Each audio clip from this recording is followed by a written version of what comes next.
Hello everyone, हमारे medical channel में आपका स्वागत है। आज हम क्लिंडासोर कैप्सूल के बारे में बात करने वाले हैं, जो कि स्किन इन्फेक्शन, ब्लड इन्फेक्शन को ठीक करने के लिए एक बहुत ही अच्छा कैप्सूल है। तो आज हम इसी के बारे में बात करने वाले हैं। क्या इसके यूजेज हैं, क्या इसके साइड इफ़ेक्ट्स हैं, क्या इसकी प्रिकॉशंस है, क्या इसकी इंट्रैक्शंस है और कौन कौन सी कंपनीज का ये कैप्सूल आता है। और वीडियो के लास्ट में हम बात करेंगे क्या इसकी डोज है। तो पूरी जानकारी प्राप्त करने के लिए इस वीडियो को एंड तक देखें। और अगर आप हमारे इस चैनल पर नए हैं तो चैनल को सब्सक्राइब कीजिए, बेल आइकन को प्रेस कीजिए, ताकि आने वाली हर वीडियो की नोटिफिकेशन सबसे पहले आपको मिल सके। चलिए अब हम बात कर लेते हैं क्लिंडासोर कैप्सूल के बारे में।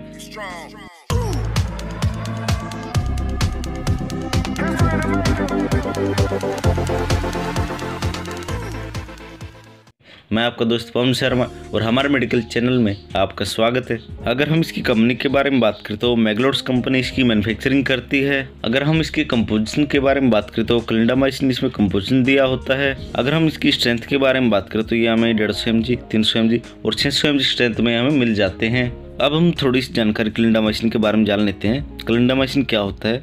यह एक एंटीबायोटिक है जो कि आवश्यक प्रोटीनों के संश्लेषण को बाधित कर जीवाणु के विकास को रोकता है, जिसकी आवश्यकता जीवाणुओं को जरूरी कार्य को पूरा करने में होती है। अब हम इसके पॉपुलर ब्रांड्स के बारे में बात कर लेते हैं। अगर आपको क्लिंडासोर नाम से कैप्सूल ना मिले तो आप इन नाम से भी इस कैप्सूल को खरीद सकते हैं। Clinivia capsule, Clindatime capsule, Clin capsule, CLZ capsule, Efclid capsule, ये इसके कुछ पॉपुलर ब्रांड्स हैं। इन नाम से भी आप इस कैप्सूल को खरीद सकते हैं। सिर्फ कंपनी और MRP का फ़र्क है, एक ही बात है, एक ही काम है।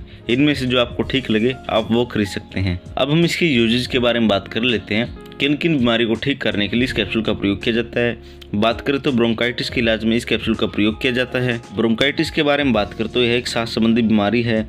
इसमें इन्फेक्शन होने के कारण ब्रोंकोटाइल ट्यूब में सूजन आ जाती है। ब्रोंकाई वह रास्ता है जो हवा को फेफड़ों से अंदर बाहर जाने की अनुमति देता है, लेकिन जब इसमें सूजन आ जाती है तो व्यक्ति को सांस लेने में कठिनाई होती है, जिससे लोगों को ब्रोंकाइटिस की प्रॉब्लम हो जाती है। जिन लोगों को ब्रोंकाइटिस की प्रॉब्लम होती है अक्सर उनको बलगम गाढ़ा निकलता है। तो ब्रोंकाइटिस का इलाज करने के लिए डॉक्टर के द्वारा यह कैप्सूल दिया जाता है और पेशेंट को बहुत ही अच्छा फायदा मिलता है। और बात करें तो यह एक एंटीबायोटिक कैप्सूल है। तो बैक्टीरिया द्वारा होने वाले सभी प्रकार के इन्फेक्शन को ठीक करने के लिए इस कैप्सूल का प्रयोग किया जाता है। बात करें तो स्किन इन्फेक्शन को ठीक करने के लिए इस कैप्सूल का प्रयोग किया जाता है। स्किन इन्फेक्शन मुख्य रूप से बैक्टीरिया, वायरस या फंगस के कारण होता है, जो शरीर के किसी भी हिस्से को प्रभावित कर सकता है। यह इन्फेक्शन आमतौर पर त्वचा में कोई कट, खरोच या चोट लगने के बाद शुरू होता है। या जिन लोगों को डायबिटीज या उनकी रोग प्रतिरोधक क्षमता कम होती है तो उनको स्किन इन्फेक्शन होने की संभावना अधिक होती है।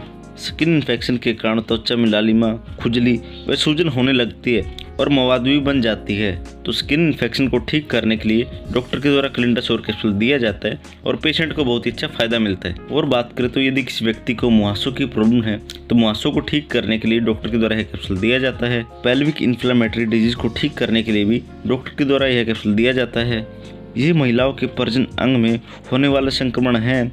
इस इन्फेक्शन में उनके गर्भाशय, अंडाशय या फैलोपियन ट्यूब में सूजन आ जाती है और घाव भी हो सकता है, जिससे उनके निचले पेट में बहुत ही ज़्यादा दर्द होता है और महिलाओं को गर्भ धारण करने में कई समस्याओं का सामना करना पड़ता है। तो पेल्विक इन्फ्लेमेटरी डिजीज को ठीक करने के लिए डॉक्टर के द्वारा यह कैप्सूल दिया जाता है और महिलाओं को बहुत ही अच्छा फायदा मिलता है। और बात करें तो यदि किसी व्यक्ति के दांत में इन्फेक्शन है या कोई पुराना घाव है और उसमें पस पड़ गया है तो उसको ठीक करने के लिए डॉक्टर के द्वारा यह कैप्सूल दिया जाता है और पेशेंट को बहुत ही अच्छा फायदा मिलता है। और बात करें तो यदि कोई व्यक्ति है जो पेनिसिलिन ग्रुप की दवाओं के प्रति एलर्जिक है तो उसको भी यह कैप्सूल दिया जा सकता है। और बात करें तो इस कैप्सूल का प्रयोग मलेरिया को ठीक करने के लिए भी किया जाता है।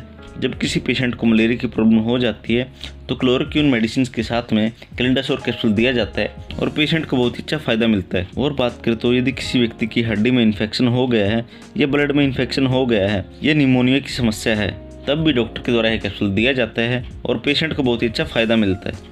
तो फ्रेंड्स, ये इस कैप्सूल के कुछ यूज थे और हो सकता है कोई डॉक्टर अपनी नॉलेज के अनुसार इस कैप्सूल का प्रयोग किसी और बीमारी को ठीक करने के लिए ले। अब यूजेज जानने के बाद हम इसके साइड इफेक्ट्स के बारे में बात कर लेते हैं। जब पेशेंट इस कैप्सूल को यूज करते हैं तो क्या क्या साइड इफेक्ट्स उन्हें देखने को मिल सकते हैं। साइड इफेक्ट्स के बारे में बात करें तो पेट में दर्द होना, उल्टी या मतली का होना, त्वचा पे लाल चकत्ते होना, खुजली होना, पीलिया होना, दस्त का होना, कब्ज का होना, चक्कर आना, थकावट होना, सिर में दर्द होना, कमर में दर्द होना, पेट में दर्द होना, पेट में गैस का बनना, ये कुछ साइड इफ़ेक्ट्स हैं जो आपको देखने को मिल सकते हैं। अगर आपको ये या इसके अलावा कोई और साइड इफ़ेक्ट्स देखने को मिले तो तुरंत आप इस कैप्सूल को बंद कीजिए और अपने डॉक्टर की सलाह लीजिए ताकि फर्दर ट्रीटमेंट आपको दिया जा सके। अब हम इसकी इंटरेक्शंस के बारे में बात कर लेते हैं। कौन सी दवाओं के साथ इस कैप्सूल को यूज ना करें। अगर आप एरिथ्रोमाइसिन ले रहे हैं तो इसको यूज ना करें। न्यूरोमस्कुलर ब्लॉकिंग एजेंट्स ले रहे हैं तो भी आपने इस कैप्सूल को यूज नहीं करना है। ये कुछ मेडिसिन हैं, इनके साथ आपने इस कैप्सूल को यूज नहीं करना है। अगर आपने यूज़ किया तो हो सकता है आपको साइड इफेक्ट ज़्यादा देखने को मिले या हो सकता है आपने जो मेडिसिन ली है वो काम ही ना करे। अब हम इसकी प्रिकॉशंस के बारे में बात कर लेते हैं। इस कैप्सूल को लेते समय हमें किन किन बातों का ध्यान रखना चाहिए।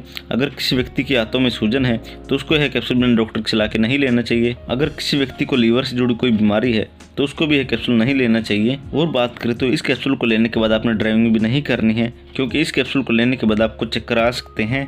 ये इसकी प्रिकॉशंस के बारे में जानकारी थी जो आपको ध्यान में रखनी है।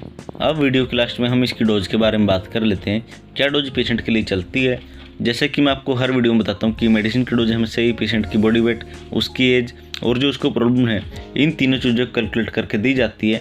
वैसे इसकी जो नॉर्मल डोज है वो मैं आपको बता देता हूँ। अडल्ट्स में बात करें तो 300 mg कैप्सूल दिन में 2 बार दिया जाता है और इस कैप्सूल को हमेशा ही खाना खाने के बाद लेने की सलाह दी जाती है। इसकी डोज के बारे में ज़्यादा जानकारी प्राप्त करने के लिए आप अपने डॉक्टर की सलाह भी ले सकते हैं। ये कलिंडा श्योर कैप्सूल के बारे में पूरी जानकारी थी। अगर आपको जानकारी अच्छी लगी हो तो इस वीडियो को लाइक, शेयर और चैनल को सब्सक्राइब करना मत भूलना। Thank you.